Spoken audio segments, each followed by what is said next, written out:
What's going on, gods and goddesses? So you've already seen me do a lot of wings for season 32 only using my Lnd units. I think it's about time you guys actually see the runes and what's the thought process behind what I'm doing so far. So let's get into it today. Starting off with our boosters, right now we have Kabila at 325 and we have Escher sitting at a cool 207. Because I'm not running any speed leads, these guys are gonna help me cut in between and hopefully interact. The additional bonus of getting a heal with it plus the speed buff is amazing. Kabila at the current moment in time is on a Swift Broken set. Escher as well is on a Swift Broken, so that way we can have some fast people because we're not bringing a speed lead. Just a friendly reminder, everyone, my box is set up in order by speed. So how you see it going across, that's how the speed is. So now after the boosters, we have our strippers, because of course we want to take off all that immunity so that way we can do a little damage and apply a little negative effects ourselves. Right now we have Robo, Dark Robo at 303 on a Swift Will set. He is the fastest stripper that we have out on the field today.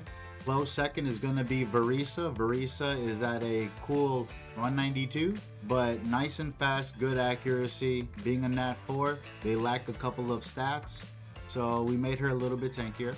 And rounding out the big three, we have Kraka. She is one of our natural Nat 5s that we actually have. Decent crit rate, so that way we get to cycle, as well as good enough accuracy so we can land the strip, so we can land the defense break. Now with Kraka sets up our big three. Our core three is Kraka, Jean, Veramos. Kraka 269, Jean 268, Veramos 263. And then even following that, we have a 262 Amduat as well.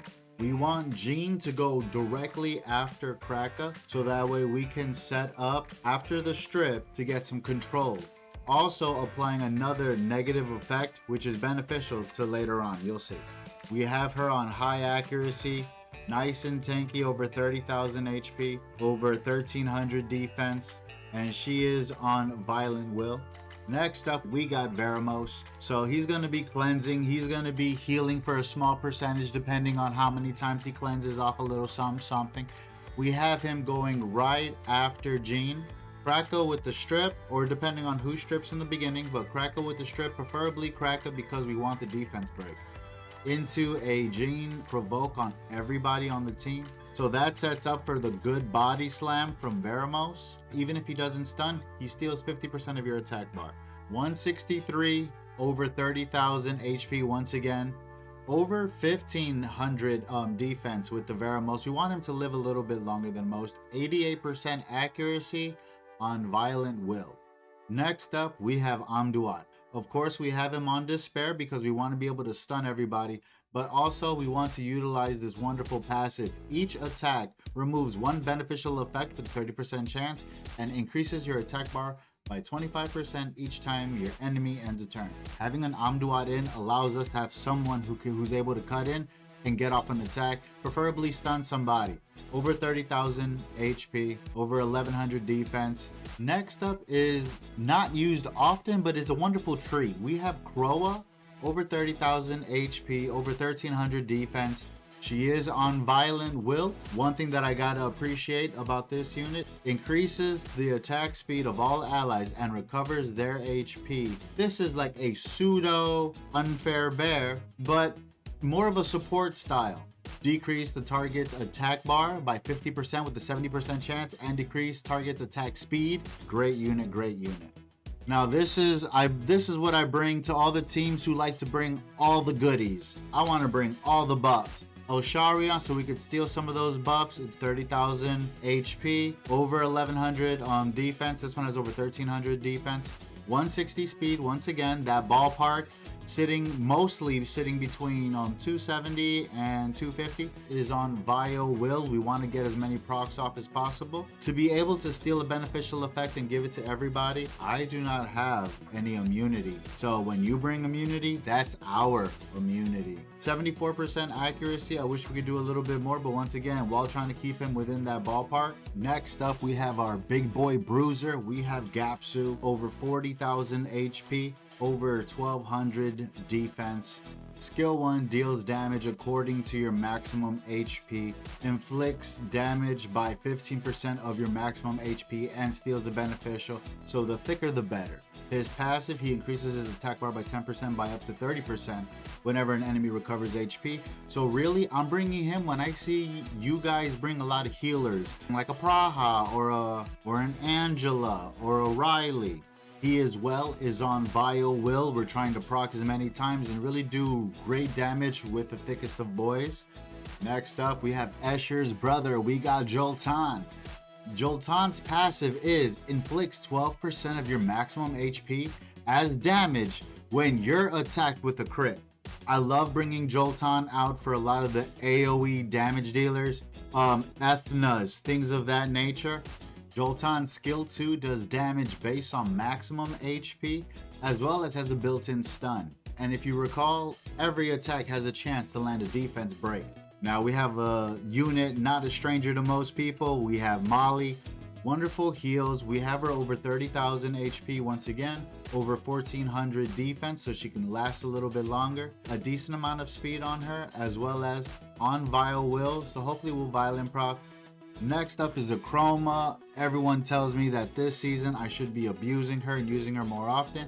Right now we do have her more as a damage dealer. She's over 1400 defense, she's over 20,000 HP, but she does have a lot of crit rate and crit damage. We do have her on double Nem Revenge. Say if an Ethna does happen to do an AoE, we'll be able to move forward because of the fact that the Nemesis will push us forward a little bit. Now for our third and final natural Nat 5. You saw Kraka, you saw Chroma, now here is Triss, over 20,000 HP, 100% crit rate, 190 crit damage, because of course we have her on Rage Will. My favorite attribute about Triss, on skill 3, Meteor Strike. This attack ignores defense by 50% per harmful effect granted on the enemy target. If we have Kraka's defense break after the strip, and we have Jean's provoke, and maybe let's just say, what if Veramos's body slam lands? If it didn't land, we still stole some attack bar. Triss has an opportunity to cut in, but if Triss gets an opportunity here, this is where she shines. Now time for everybody's favorite. Everybody loves her, the beautiful Mihao. Once again, another unit with the passive, so be cautious about that. But 20,000 HP, decent attack once again, over 1100 defense. We did our best. We ruined her on Vampire Revenge, so that way we still get to heal throughout the fight. We're all familiar with her passive, but one time for the one time. Eye for an eye. Increase your attack bar by 40% and counterattacks the attacker with a critical hit when you are attacked with a critical hit. You won't get defeated with crit attacks. So when I see a team full of damage dealers, you best believe Mihao's always getting picked. And finally, for the box this time around, we have the Light Nezuko. She is a damage dealer, decent HP under 20,000, high crit rate, decent crit damage, a little bit of accuracy. Another passive unit. I understand. Increase your damage in proportionate to the amount of HP you lost. Grants Endure on yourself for 1 turn after you attack an enemy, excluding bosses, on your turn. So I'm gonna get myself an Endure. You cannot kill me. Be careful for strippers. The more you whittle me down to damn near 0, I hit harder. Right now we do have her on a Fatal build. Another tasty thing about this unit. So skill 2, Exploding Blood, attacks all enemies 2 times.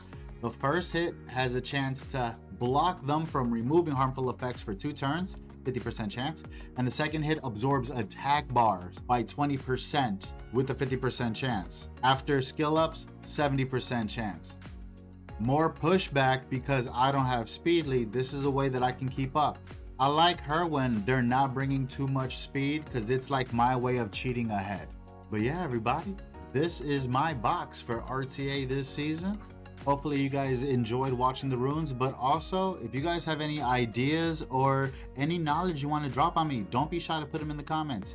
Let me know what you guys think, or maybe what could I work on that I possibly have. Maybe there's other units that I'm just not utilizing. Definitely let me know. Let me see how you feel. Peace and blessings. I'll catch y'all on the mountaintop soon. Peace.